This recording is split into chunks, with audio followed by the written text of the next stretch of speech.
বেঈমানি করেছে, মুনাফিকি করেছে, এই মানুষগুলোকে চিঠার ন্যায় ফালিয়ে রাখবে কোথায়? কোথায়? জাহান্নামে। স্যাম্পল। অত কষ্ট না তো বোঝা।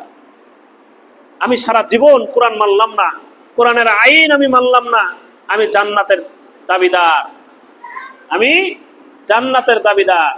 কোরআন মানা ছাড়া, কোরআনের আইন ছাড়া, কোরআন অনুযায়ী জীবন চালানো ছাড়া কোনো মানুষ জান্নাতে যাইতে পারবে?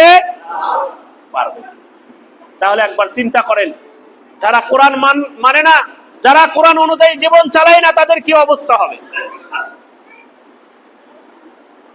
তাদের কি অবস্থা হবে? প্রথম শর্ত হচ্ছে কি? ঈমান। প্রথম শর্ত কি? ঈমান। ঈমান যদি আমি আমার ভিতরে আনয়ন করি, তাহলে আপনাকে আমাকে সর্বপ্রথম আল্লাহ তাআলার হুকুম মানতে হবে। আল্লাহ তাআলার কি? জোরে বলেন না। আল্লাহ তাআলার হুকুম মানতে হবে। আল্লাহ তাআলার হুকুম, প্রথম হুকুম কি?